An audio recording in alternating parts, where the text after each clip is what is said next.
You won't be a real river rat till you throw your watch away. We've been talking about time. Life here is not timeless or without change, but it moves like a rolling hoop to Aboriginal rhythms. The river burbles contentedly along the bulkheads. The bluefish are running, the spotted sea trout are in. We shade our eyes and squint against the river's white gold dazzle. And the ice itself catches fire when the sun goes down in a blaze that stains the whole sky before it turns to soot.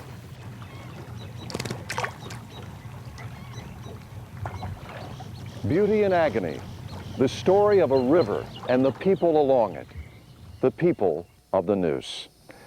I'm Bill Leslie. Neuse, the Indians gave it that name. It means peace. The irony is obvious, the name now twisted like a noose around its neck. The river of peace is suffocating, choking on nitrogen, coughing up dead fish. The problem really isn't all that new. It's been widely reported. But maybe what's missing is not so much the status of the river, but the story of the people who live along the river. As this stranglehold gets tighter and the river gets sicker, the people who live off the Neuse, those who really care about it, find themselves in a grip of anxiety. If this river dies, a part of them goes with it. In many ways, it's more than just a river. It's a symbol reflecting a spirit, carrying a sense of loss and shame, but also hope and will. The river of peace is gasping for air, and the people are both the hangman and the healer. The river's fate is in their hands, the hands of the people of the Neuse.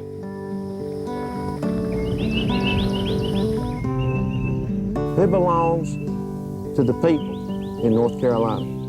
Oh, the Neuse is our lifeblood. Everybody's affected. She's going to let us know what's going on. Coughed up 10 million dead fish. That says something's wrong. The 11th hour is here. Yes, the river is alive. The river is totally alive. Yeah, it's a beautiful river. You feel like you're out there and you're all alone. You can make yourself a million miles away when you're somewhere like this. The beauty of the river is still there. You just let nature take its course and watch it.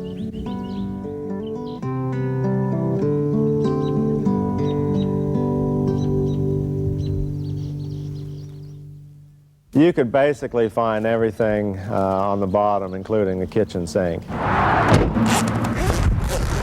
Cans, bottles, tires. Scuba tank, buoyancy compensator. Deer carcasses, the skin, the head, everything else, and they just discard it in the water. Gloves, hood, face shield. Trash bags, actual, trash bags that looked like they were carried, straight from the house and just dropped off the edge of the bridge. You name it, it's down there. 1, 2, 3, 1, 2, 3. How do you copy, John? 1, 2, 3, 1, 2, 3. I got you loud and clear. Over. What kind of probe? Half-inch? Well, we're underwater bridge inspectors for the state of North Carolina. Is 1/4 inch. This is the sort of thing that I had wanted to do. Close river sand and silt. Over. It's not too pleasant. All right, that's about it. You may as well head back up. 1, 2, 3, 1, 2, 3. Roger that. Newspaper stands, the ones that you put the quarters into, they dump them off the bridge to discard of the evidence. A lot of it you don't see. Like here, you look out here and it looks beautiful, but you'd be amazed at what you might find on the bottom. I think it's a shame. Even if I wasn't a diver, I think I'd still be offended.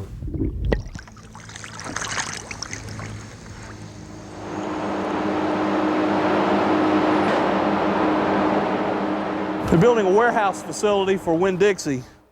There's a lot that you can miss if you don't get out and walk. That's why you need boots. Stormwater detention pond number 1, and during the construction process, they're being used to contain sediment. The idea is to get siltation to occur here as opposed to occurring in the stream. Well, it's in the Neuse River basin, so eventually this stream will feed to the system that dumps into the Neuse River. Now, the wetlands provides a sedimentation buffer, if you will, to the stream. This fabric fence, or silt fence as it's called, is kind of a barrier so that you don't have free-flowing silt-laden runoff off of the project. And you can see that the device is doing its job. When you stop the erosion, then you don't have to capture the sediment. Yes, construction is booming in this area. There is certainly going to be an impact. And so, yes, in that sense, the battle does rage on. When you don't have the resources, you lose one key element to the process. There's only 5 of us in my office covering 16 counties doing all of this. I mean, the pressure to get it done. These folks can't start construction until we approve the plans. We have to do the best with what we have. We can't stop all of the sediment from reaching the Neuse, but we can accomplish some measure of control and protection to the river.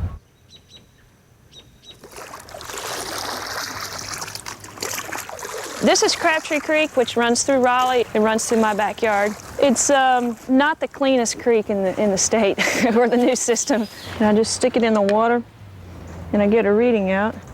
It's settling at 7.6, which is pretty good. And sometimes I can sit there and listen and watch big slugs of mud fall into the creek. And Crabtree has special problems because it runs right through town. And when I bought the house, I wanted a creek. Crabtree might have been a little more than I bargained for.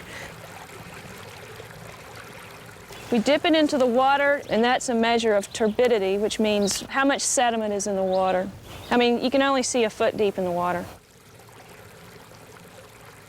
One time I was testing something and a blue heron flew right over my head. It's really an excuse to get out in the creek and play sometimes. I'm not reading any nitrogen to speak of. Well, 1 milligram per liter. That's not very much, but it is some.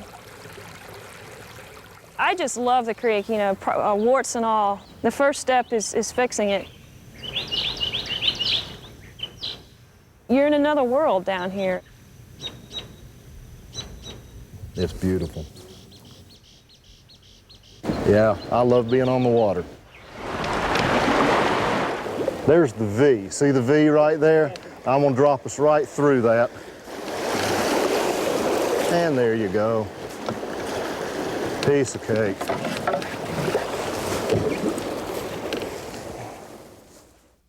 Well, my dad, he always took me out. I mean, fishing, whatnot. We did a lot of that. Probably the greatest gift he ever gave me. But yeah, the people drive by it every day and don't pay it any attention at all. It's not part of their world. But it's alive from top to bottom. There's a snake swimming across the river. Like I said, the river's alive. The glass is still very much half full. It hadn't caught on fire yet, to my knowledge. So,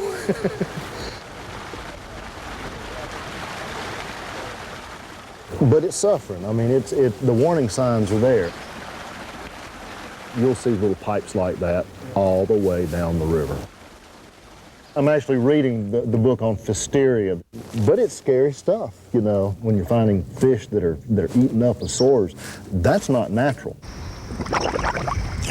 Horror stories don't scare me much because I don't believe in them. But the stuff that scares me is the stuff that really does happen. I had no choice but to cooperate with an investigative writer who would take the time and really develop the complexities of the story and get the truth told. Millions of fish were dying. Take a look at it. See this guy right here? Pfiesteria excretes a toxin that first narcotizes fish, drugs them, makes them lethargic so that they don't tend to move or leave, and then it kills them. Well, they're attaching to the cell and essentially eating it. Then I began to learn even more about the basin of the Neuse and other estuaries, that it was extremely nutrient enriched. I began to relate Pfiesteria to nutrient over-enrichment. I was affected by this organism while I was working with toxic cultures of it in a laboratory setting. And all I remember is that I walked in one way and walked out very differently. I remember avoiding telephone conversations because I realized I couldn't remember what a person said at the beginning of their sentence by the time they reached the end of it. And basically I had no short-term memory for about 8 days.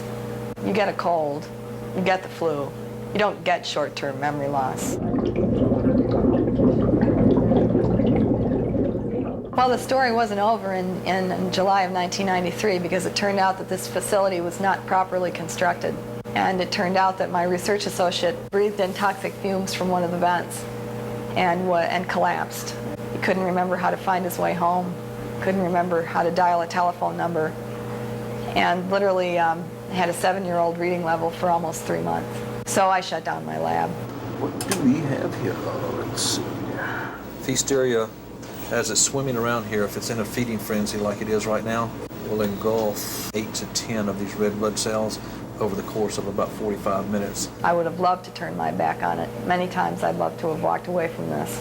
But the reason that I did what I've done is that I sincerely believe that people in our estuaries are being hurt from this organism. But our state health officials are still coming out and saying there's very little evidence that Pfiesteria can cause any problems for humans.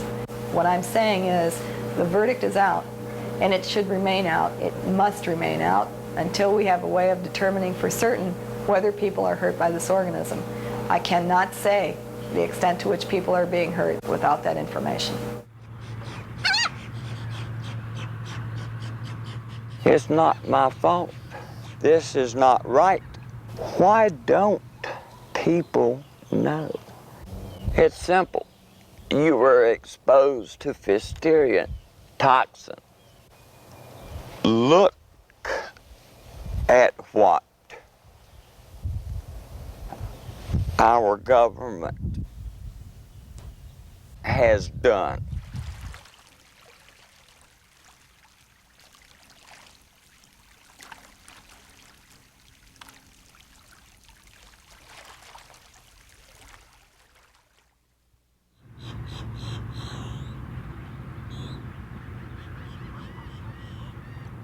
I truly believe that she is a playful lady, and she is like a watery snake.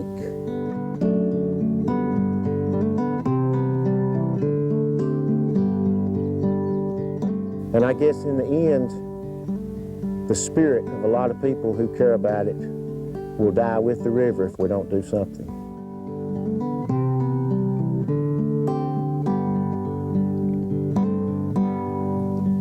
Like a watery snake, the course she takes swings and sways and ripples.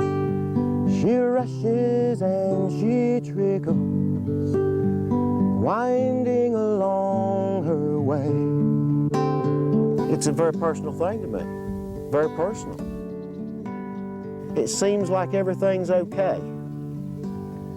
Everything's not okay. So we choke her heart as we fill her parts with things that don't belong there. Oh, I can't believe we don't care. Please hear me if you can. We know what's wrong with the river. We know what's causing the problems. And I guess the ultimate victim is not just the river, but all of us. There's nothing left for me. I feel the loss. Mankind is going to be the ultimate loser. Gosh, we could at least save a river, one river.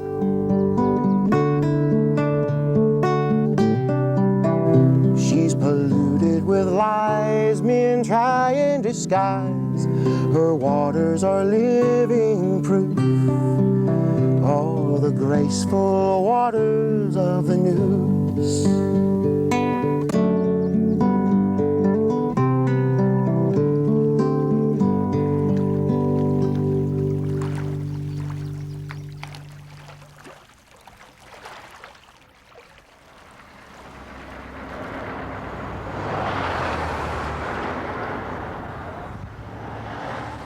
I think it's a lovely area. We came up from Charleston. We've met a lot of nice people here. Our boat is the Hunter. It's the Flyer over there. We've traveled quite a distance with her. Oh, I think people are just drawn to the water. Lovely is what it's all about. You hate to see anything that's turned into a dump.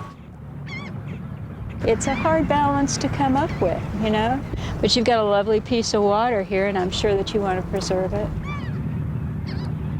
Think of the Neuse River as a chain stretching across eastern North Carolina, linking the towns that lie along it, giving them a sense of being and purpose and identity.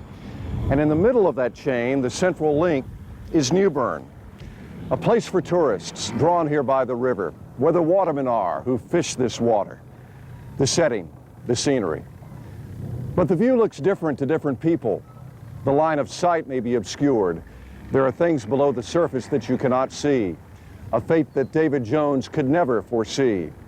For years, David fished these waters. He poured his life into the Neuse. His life is all but gone now. The water, he says, has taken it from him. A place so tranquil, yet so tragic. David Jones is dying. They've taken my life. This don't happen in the United States of America. In God we trust. There should be no problem here. There should be no problem.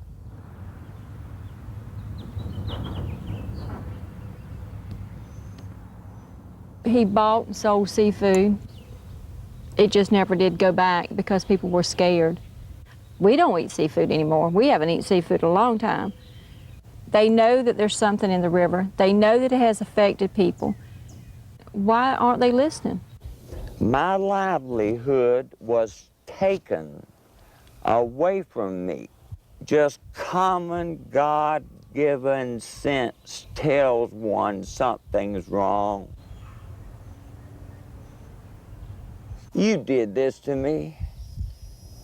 You owe me a debt.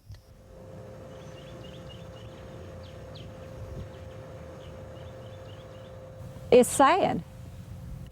I feel his loss. I feel pain when I look at it.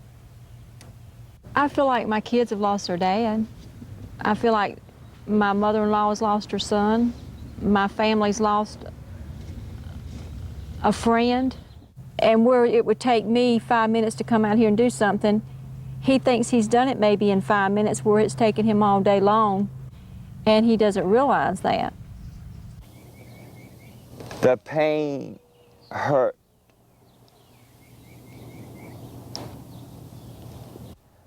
Being eaten alive from the inside. But I know out there are people worse than I am. Poor management. Agencies not doing their jobs.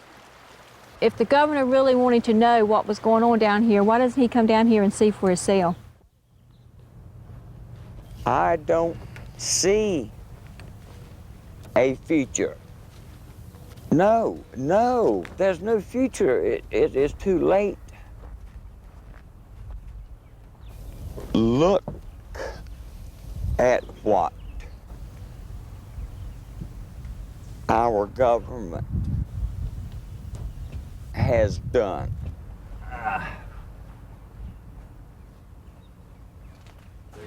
Rick, you ready to go? Ready to go. Ready to go. How you all? Fine. The water in North Carolina is safe. Hey, how are you? Well, I try to get in with you. We've got to monitor the waters where we live. Is this it? All right. How you doing? So we're going to put it on newscasts. We're going to have it in the newspapers. Okay, this is where we jump in? We're also going to be putting the quality of the water out to the public generally. Yeah, all right. We've all got to be concerned about the creeks and the rivers. All right, are we ready to take off here? Now, y'all all stay here till we get back, okay? Let me repeat. All right. Water in North Carolina is safe. Okay. It's like a big lake out there in that wide, shallow river. But that's the river we have. All right, what's our deal here now, man? We're taking these kinds of measurements, all of the anecdotal information we can get on site. I'm a Neuse River rapid responder. Myself and my other team members will respond as quickly as we can get here. Data collection faster than it's ever been taken before. But this is where all the bad things happen, Governor, from here all the way down to this line. Is that right? Really? Yeah, that's it. See, this is My all gosh, why very don't we shallow. put something out here to stir up the water at night? What we've got to do is do it right. Have something out here that throws the water up into the air all night long and get the job done. You'd find every fisherman in this whole area centered around that little fountain. Because No, I mean big ones. And we have got to work our heads off at this. What about the clay plume that came from Wake County? Did you all get out on the water and look at that? No, we did not. More their area of expertise than ours. Well, we ought to do the flyovers. I mean, we ought to be doing that on a regular basis. We're going to have more airplanes flying over this river. Plane better than a helicopter? There's a lot to be done, and we all need to work together and work hard. Well, thank you, man. Thank you, Governor. Okay, Mr. Secretary. Did you have a good ride? Yes, we did. Learn a lot, Governor? Sure did. This is a great place to vacation and to fish, but our point is we've got to keep it safe year-round. Well, I hope very much that Clean Water Responsibility Bill does pass. We're going to have to go and find construction sites that are violating the law, just as we went after the hog farmers. We need everybody helping us monitor. There's a lot to be done. I want us to do what we ought to do here in North Carolina. I think we can do it. It is very tough.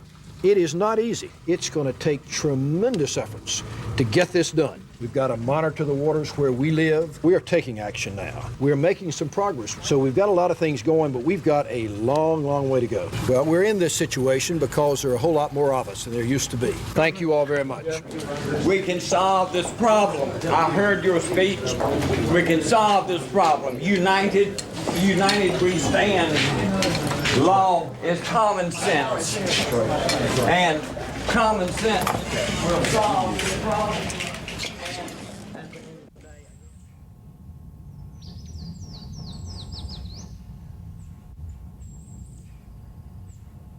Really quiet and peaceful here most of the time.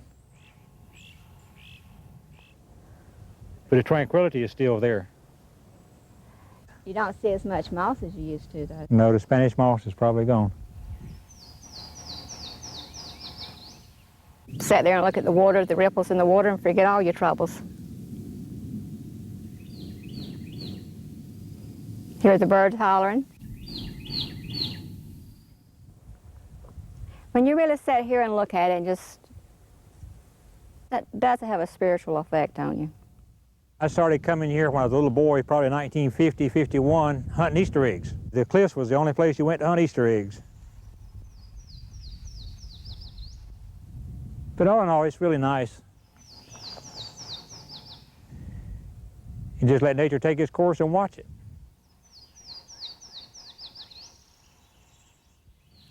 You can make yourself 1,000,000 miles away when you're somewhere like this.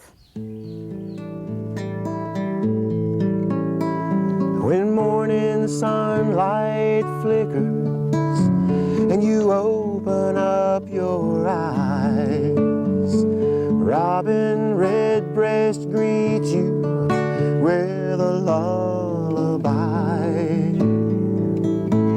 Then count your many blessings, giving thanks for simple things like warm sunshine and little birds that sing. Oh, warm sunshine and little birds that sing.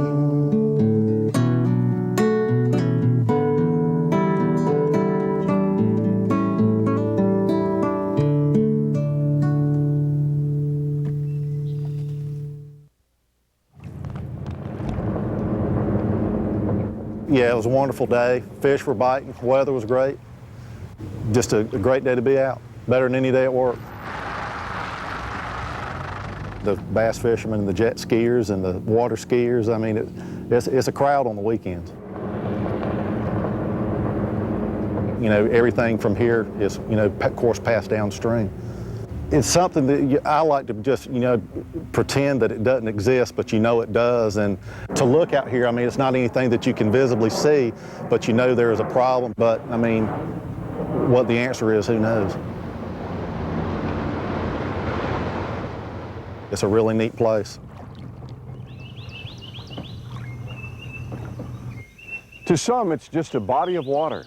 To others, it's water with body and life, with personality, except that it's split. A river with not one face, but two, both elegant and ugly, pockmarked with sewer pipes. 141 wastewater treatment facilities line the river's banks and tributaries like a gaudy necklace around its throat. And every day, they pump more than 100 million gallons of treated wastewater into the river, treated so that the water will be clean. But poison has been known to seep into the river's veins, treatment plants that overflow, dumping in raw sewage, soiling the river's beauty, scarring the water's body.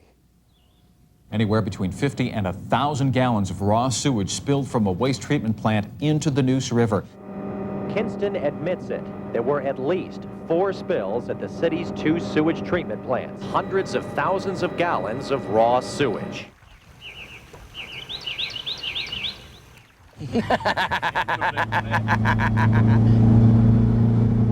They fired wrong too when they fired me and Charles. We knew too much. That's why they got rid of us. They didn't think that we would push this. We should have opened our mouth a long time ago, but we were scared to lose our job. So when we lost our job, we didn't have nothing to lose. Well, it's not just getting back at them. I want to see this river cleaned up. We cleaned it up. We know nothing went to the river. We can't let this happen. We cannot let this Kinston incident go on. We haven't done anything with any criminal intent, and the state has not indicated to me that they see anything criminal. They're liars. There's sewer water in a sewer pipe, and I'll show them. I can show them better than I can tell them. They claim they don't know about it. They do.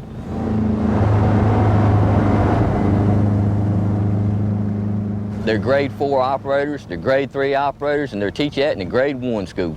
And they know about these pipes. They knew they were leaking. They know it the whole time.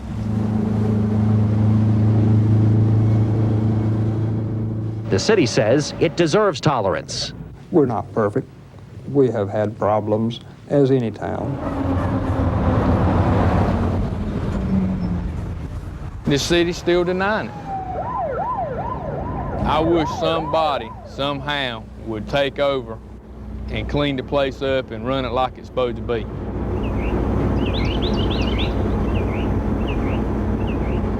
It's a shame that they let things go like they have. At least they could tell the truth.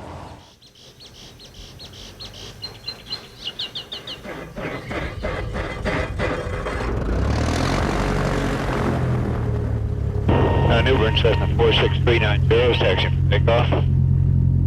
46390, runway 13, wind 140 at 12, and altimeter 2980. 390. New Bern 390, departing 22. Yes, I've flown about 100 missions for the Neuse River Foundation. I wish everybody could see what I see from up here.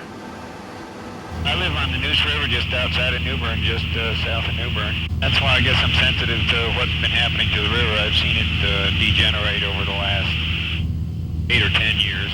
10-mile visibility, and winds are 230 at 8, altimeter is 2993. This is a major industry we're looking at right off the nose here.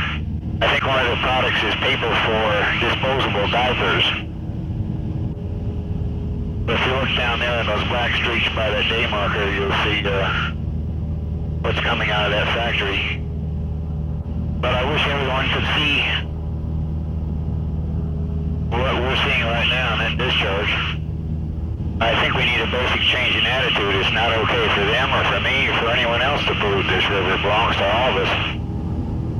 That small hog operation, in the face of a one-year moratorium, is being allowed to add 900 hogs. The politicians levied a moratorium, and then the first thing they do is allow something like that. You can see all the algae growth below us. It looks like you can walk on the algae down there. I don't know, it's something I can do. I enjoy flying. Hope I can help out somewhat. But it is a beautiful resource here. And also the river is symbolic. If we can't clean up this river, then we can't clean up rivers anywhere. We can't just be concerned about ourselves. We can't be selfish about this. We have to think about the coming generations. It belongs to all of us.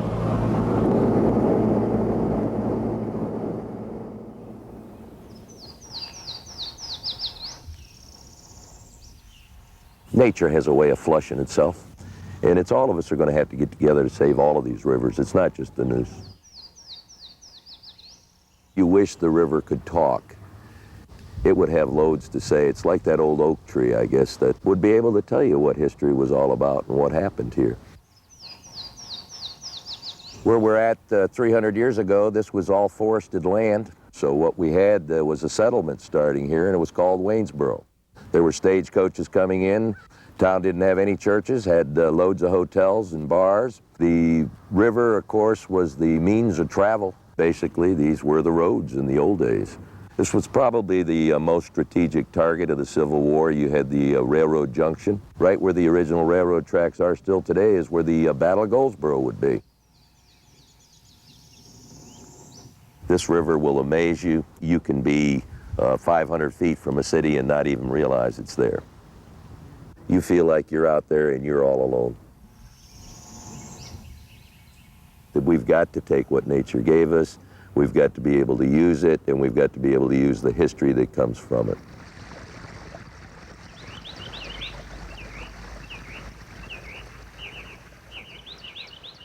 Think of rivers and farms as cousins who share an odd kinship, different but somehow strangely related.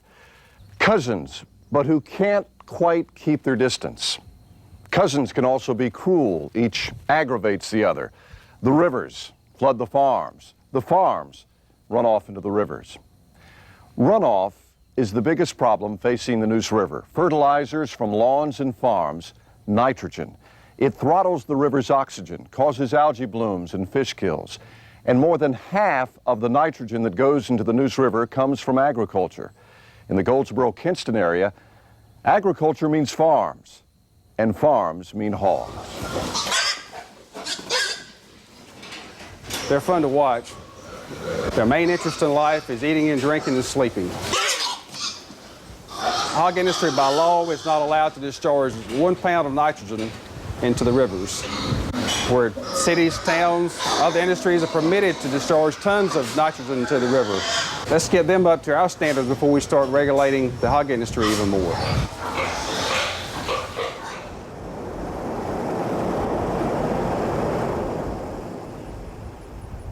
This is the lagoon. Yes, it is wastewater that receives the waste from the 6 finishing houses we have here. As you can see, the bubbling action of the lagoon out here, microbes and the bacteria and the enzymes of the lagoon. You should come back when the wood ducks are swimming out here. They're usually here early in the morning or late in the afternoon. Any body of water seems like has a soothing effect on us.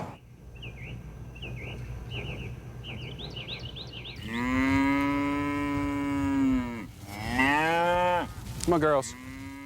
Obe, obe, obe. Obe, obe. Come on, girls. Probably my favorite animal of all the animals we work with. Gentle, relaxed. Even the bulls, we have two Angus bulls. Even they are very gentle. Just very beautiful animals to watch out on the pasture. Freedom, away from the hustle bustle. Just kind of a peaceful scene.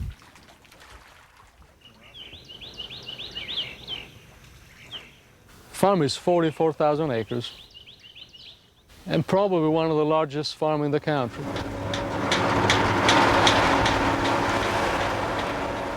Open ground farm in Beaufort. First time I ever came out here, I didn't think there was this much land in the country. 45 people, full-time, all year round. One person for 1,000 acres.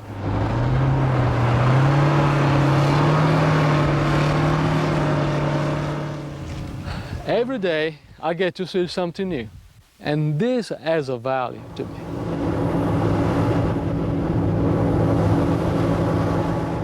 We're providing food. We're doing a good job minimizing our impact. Probably is right. Some of the nitrogen is coming off the farm, just like it's coming off any other farm in the world. We are more than careful.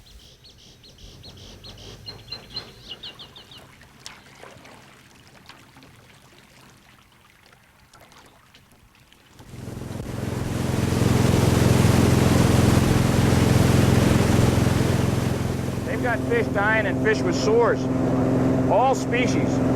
In their system, if they had to redesign, it's going to cost them a bag of money. A lot has happened, some of it good.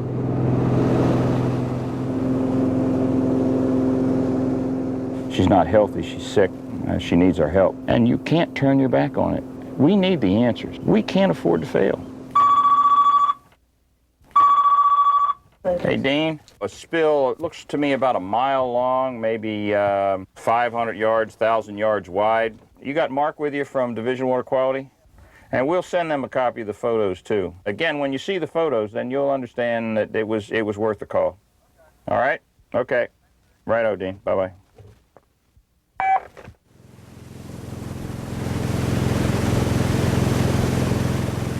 Let's go up the river a little bit further, right around the turn. Anywhere around this turn would be pretty. Okay. You know the next turn?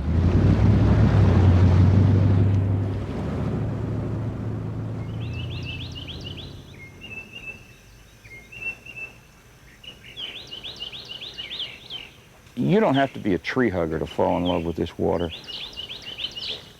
It just moves you. Took 2 million years for Mother Nature to make this river. 2 million years. In the last 25, 30 years, we've just upset that balance. The Neuse River is, for all practical purposes, become the poster child for what's all bad in North Carolina and its environment. We've got people working in our state government that think that they're wise enough to know what the assimilative capacity is of this water. That is the dumbest thing I've ever heard. How can we expect that these guys will fix something that they're responsible for breaking? I just feel that the state is just not moving fast enough.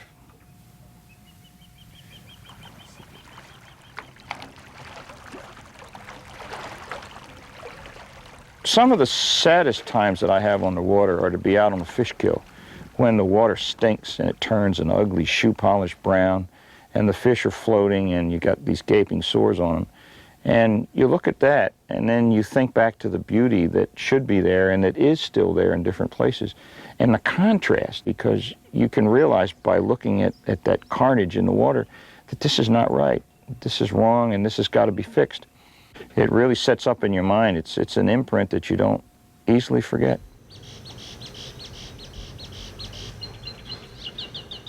North Carolina needs to prove that it really can restore its environment.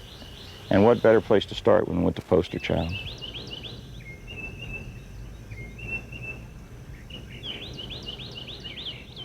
Can you hear me back there? All right. I don't know if this, can y'all hear me? Is this thing on? Okay, folks, we're going to commence the water quality presentations now, and I'd like to turn it over to Dr. Bob Holman. Neuse River Basin Strategies, review of the first basin-wide plan as it nears renewal. Joe? That we still have a problem, and it is going to take a while to turn these things around. Well, what do you see? Things change very, very rapidly. It's a scientific issue, it's also a management issue. I'd like everybody to just close your eyes for a second, think back. There's a lot of chattering going on, excitement. We're beginning a program that's going to bring some attention to solving the problems we're seeing in our sounds. We as users, and sometimes as abusers of the environment, are directly responsible for its protection. It can be a fairly complex issue. There's been a lot of discussion about water quality model development, so it's a little open-ended. That can be extremely frustrating for those of us that want to see something done tomorrow, if not yesterday. Coming together is a beginning, and working together is success. Let's keep working together. Thank you.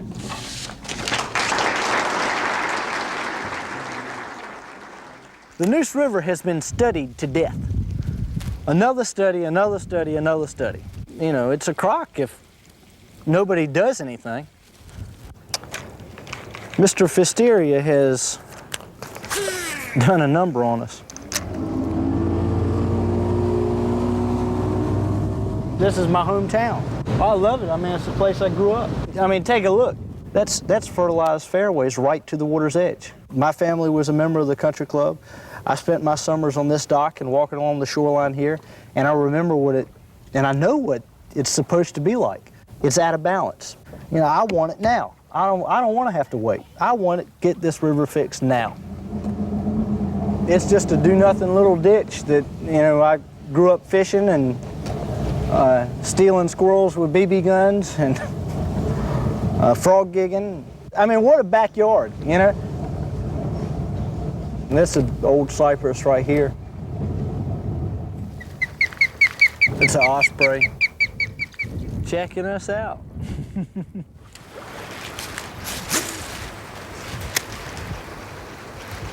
Here, fishy, fishy, fishy. Oh, there we go. Ah, catch up with him. Ah, a little midget bass. Thank you. How you doing? Pretty guy. Since the fish kill in '95, it sure has been slow. He looks like a healthy guy. This is a largemouth bass. There are newspaper clippings from the '80s that have got the governor quoted as saying, we need to clean up our rivers now. And you know who the governor was in the '80s? If they were doing enough, we wouldn't be in this problem. I mean, this is a preventable problem, 100% a preventable problem. If you do it right the first time, you don't have to go back and pay for it 10 times over. The river's gonna speak to us all. She's gonna let us know what's going on. And she did in '95. Coughed up 10 million dead fish. That says something's wrong. Just gotta bite the bullet and do the right thing the first time. And I wanna catch another fish. Here, fishy, fishy, fishy.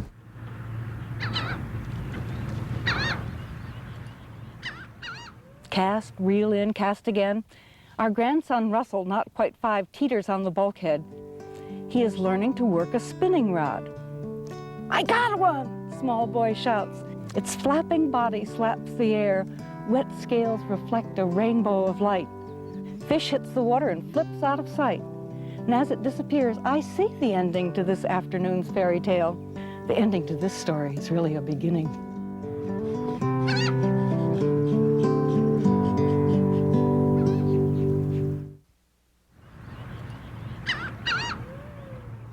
If you were to measure the health of the river, fish might make a pretty accurate scale. And for quite some time now, that scale has been badly out of balance. Fish kills. They've become almost common in North Carolina, especially in the Neuse River. And when the health of a river suffers, so does the economic health of the people who work it, the watermen, whose livelihoods depend upon the fish. There are plenty of watermen in this little community of South River. This is essentially where the Neuse River ends and Pamlico Sound begins. A town perched in between, teetering at a point of transition, a balance, delicate, easy for the scale to tip. And for the waterman, maybe it already has.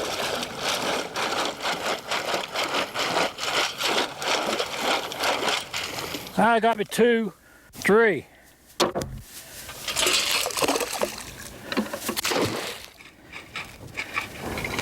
They're just scarce. You used to catch good clams here, but they're playing out. I might get 300 a day. You used to catch 1,000 to 1,500 a day. You ain't gonna do it no more. See this here gauge right here? But that one ain't going. He's too little. Well, my father, my uncle, my granddaddy, they all work on water. It's a good life. I enjoy myself out here at peace and quiet. They say the water pollution every time it rains. But I've been eating out these water all my life. I ain't got poison yet on it. But you can't give up. You gotta keep going. I say they're playing out.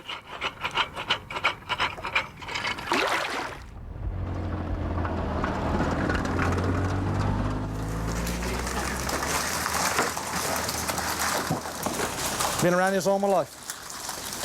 Well, a few years here recently, it's been on the decline. It's kind of going down all the time, really, you know, my opinion. There's a lot to lose here. People, you know, it's their way of life. And when a person loses that, he's in trouble. This year, so far, it's not looking too good. There's less places to really work in the water. I think it'll work out in the future because, like I say, the water's looking better here.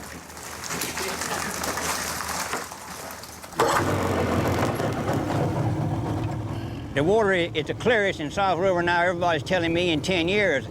I'm saying more like 20 years. I can see the bottom, and for the last 20 years, you've not been able to see the bottom in here. This is not the Neuse, this is South River. The water has improved, yes. No oysters yet. That's maybe take time. And the only thing I'm saying is the water has cleared up. It's healing itself. It's going to recuperate. Absolutely don't give up. Absolutely. No, it's not too late for the Neuse. Absolutely. Absolutely. The only thing can happen to the Neuse is improvement.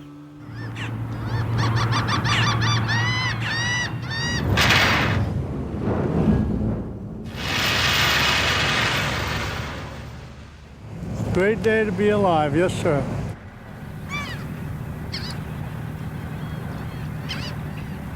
Isn't that vista just lovely? Gorgeous back oh. here. I'm really a little turned around where I am now, but that's the South Bank, I guess. But this is really a beautiful river, isn't it? Yeah. Oh, yes. Oh, it is lovely. New Bern is down here. See where that opening is in the river? Yeah. Calmest I've ever seen. A lot of mud has been filtering down from the Raleigh area. The fish can't breathe. So hopefully they're doing something about it, and it's about time.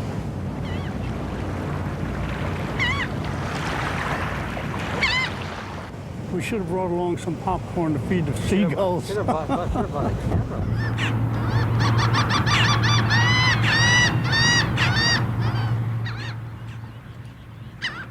It looks like hammered metal that has the most incredible dazzle. Light is shooting off of it in every direction, just turning the whole thing into a mirror. Moderation, balance, equilibrium. It's a seesaw kind of proposition. It's immense, this wide river. It has a blue heron flying by right now. There's a greater ability just to sit and to be. Somebody just dived over there. I think it was an osprey. Fish jumping. There is never any ceasing to what happens here. You don't know what's going to happen next. People here can do just about anything. They can fix anything. They can find water where nobody else can. We are isolated, yes, we are. I believe that weekenders and pseudo people really couldn't handle this. They don't seem to understand what keeps us here on the edge of the world. What you doing living out there with the polecats and the hog bears? The coast has known the human presence for more than 1,000 years. By now, you'd think isolation would have ended. It hasn't.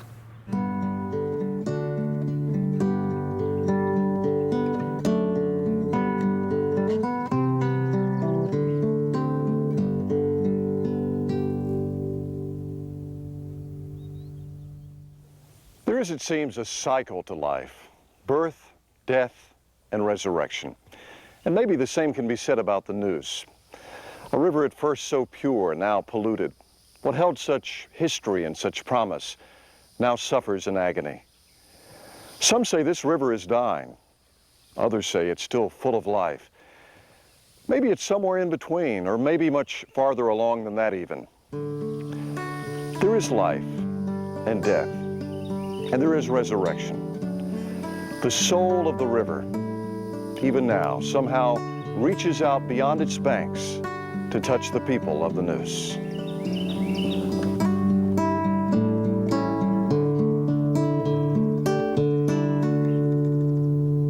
I sat down softly on the river bank, listening to stories and giving thanks, opening my heart to all the wonders of the power of water and nature's love. It's painful thinking of people who poison the currents with things they do. Seems like so little just here and there, but all things considered, it adds up somewhere downstream, downstream, running so blindly downstream, downstream. Can't we see that everything is really adding up downstream?